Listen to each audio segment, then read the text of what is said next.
Bonne année et bienvenue dans ce premier épisode de 2016. Alors aujourd'hui, je vais revenir sur mon top 10 des films de l'année 2015. Je tiens à dire que ce top est totalement subjectif, donc si ça vous plaît pas, dites-le dans les commentaires, proposez votre propre top 10. Et on commence tout de suite avec le numéro 10. Seul sur Mars. Alors j'attendais énormément le nouveau Ridley Scott, qui nous proposait un excellent film de science-fiction, un excellent scénario et un putain d'acteur, Matt Damon, dans un rôle qui lui convient parfaitement. Et ben j'ai pas été du tout déçu, et il est 10ème de mon top, c'est pas pour rien, parce que c'est un excellent film de science-fiction, et enfin Ridley Scott est de retour, après une dizaine d'années qui étaient vraiment pourries au niveau de son cinéma, par exemple Cartel, ou Robin des Bois, ou Exodus, qui était vraiment pas terrible. Là vraiment, Ridley Scott est de retour, et ça fait du bien. Numéro 9. Les anarchistes. Alors, Elie Wajman, c'est un réalisateur que je connaissais pas du tout. Et cette année, j'ai eu la chance de découvrir ce film. Et je peux vous dire que maintenant, c'est un réalisateur que je vais suivre. Parce que ce film est une réussite totale. C'est magnifique. Le scénario est vraiment sympa. Mais c'est pas son point fort. Son point fort, c'est vraiment la mise en scène et l'ambiance qu'instaure Elie Wajman dans son film. C'est porté par un duo d'acteurs extraordinaires. Adèle Exarchopoulos, il me semble que c'est ça. Et Tahar Rahim, qui joue magnifiquement bien. C'est un des meilleurs films français que j'ai vu de ces dernières années. Et allez le voir, si vous ne l'avez pas vu, prenez le DVD, c'est un super bon film. Et voilà, c'est le numéro 9 de mon top. Numéro 8.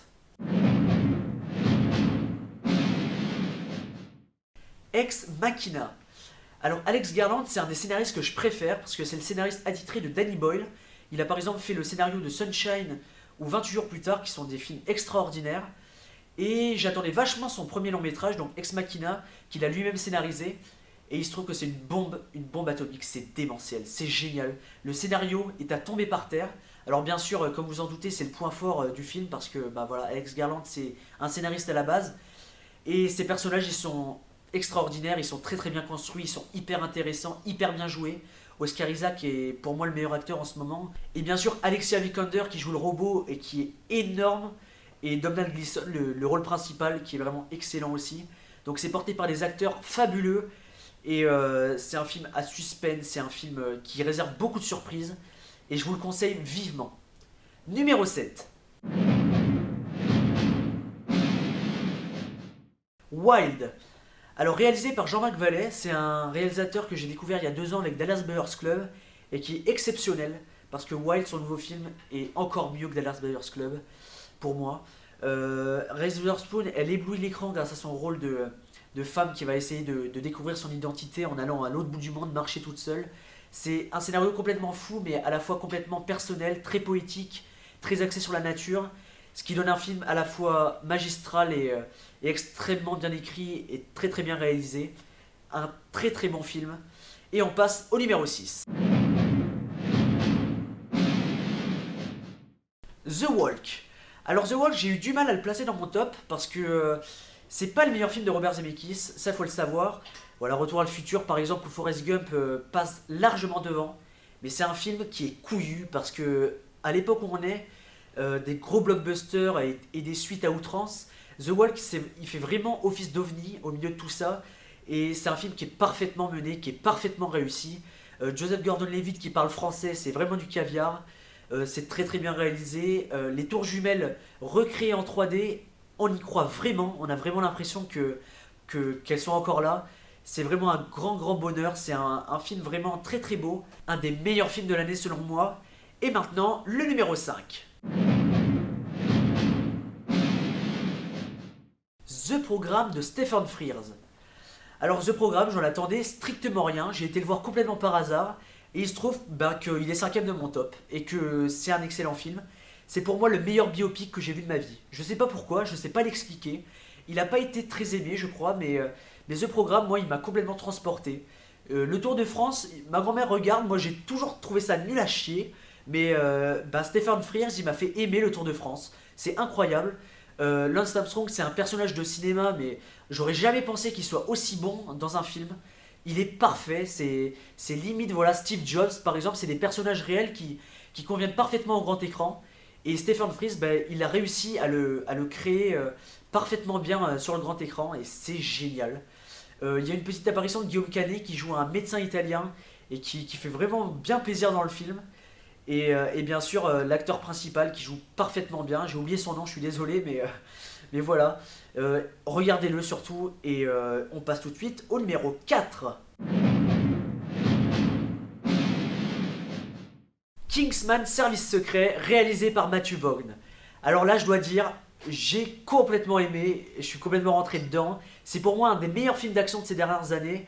Même mieux que Mission Impossible ou Spectre, sorti cette année, qui sont pas dans mon top et qui m'ont vachement déçu.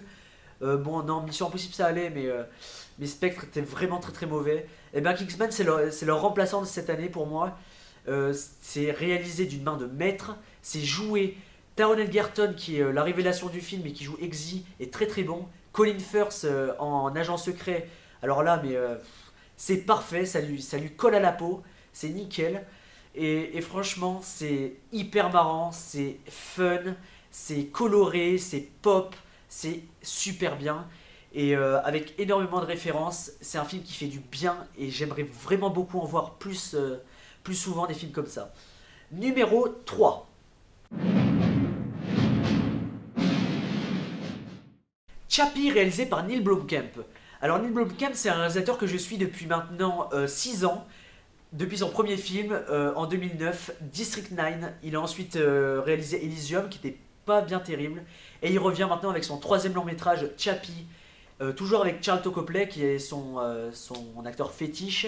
Il y a aussi Hugh Jackman, Dev Patel. C'est un film sublime. Moi, je suis un très très grand fan de Spielberg.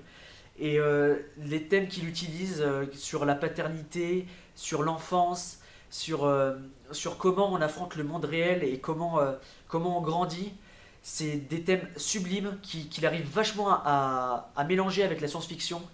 Il y a de l'action, mais il y a aussi des moments très très forts d'émotion, avec des acteurs parfaits. C'est vraiment du pur très très bon cinéma. Et Chappie, voilà, il m'a pas du tout déçu et j'attends énormément Alien 5, réalisé par Neil Blomkamp. Et voilà, on passe au numéro 2. Alors je suis vraiment désolé, mais je vais vraiment pas être original dans mes deux premiers films. Alors en numéro 2, Birdman, réalisé par Juan González Iñárritu, qui est un réalisateur extraordinaire. J'ai vu The Revenant en avant-première et c'est démentiel.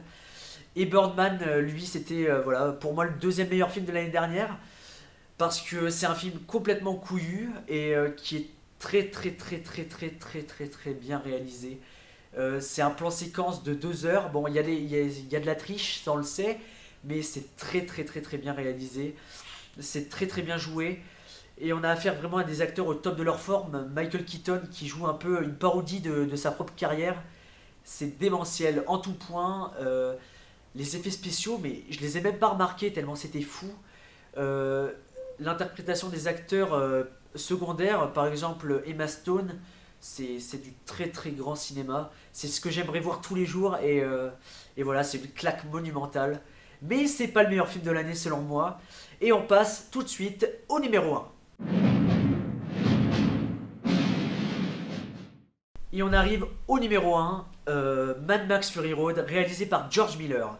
Alors George Miller, il a 70 balais maintenant, mais selon moi cette année, il a mis à plat complètement tout le monde avec son film Mad Max Fury Road, donc qui est le 4ème épisode de la franchise, et qui est exceptionnel, qui est démentiel, c'est un chef-d'œuvre absolu du cinéma. Il m'a mis une claque monumentale au cinéma, il me semble même avoir pleuré une paire de fois en voyant des plans d'une telle beauté.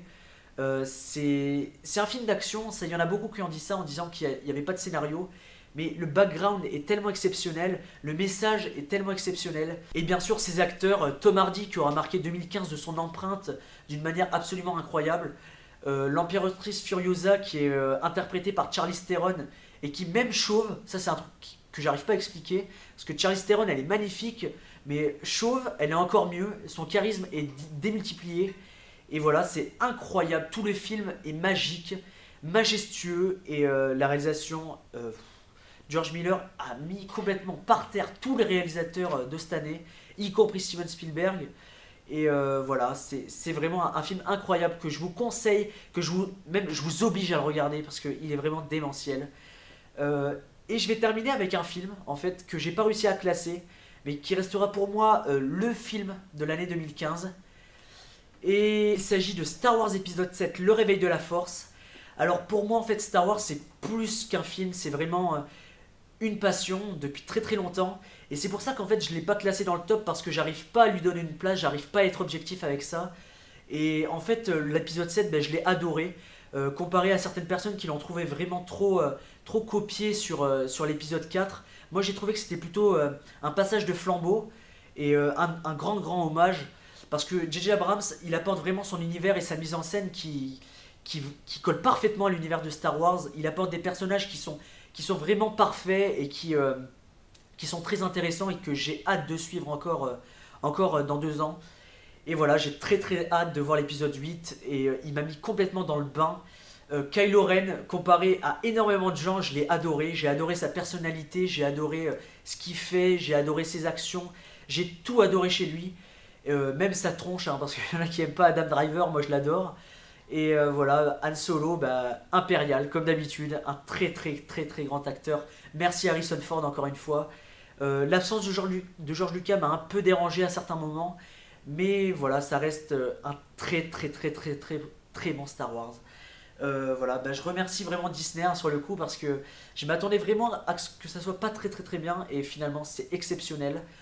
Voilà, donc j'ai terminé bah, mon top 10 avec un petit bonus. Je vous souhaite à tous une excellente année 2016. J'espère qu'elle sera très bonne pour vous et que tous les vœux que vous avez souhaités vont se réaliser. En tout cas, moi je serai là, je serai au rendez-vous avec des nouveaux vlogs qui vont arriver très bientôt, des nouveaux ciné-kenner. Voilà, je vous souhaite une très bonne année et je vous dis à bientôt sur ma chaîne. Ciao!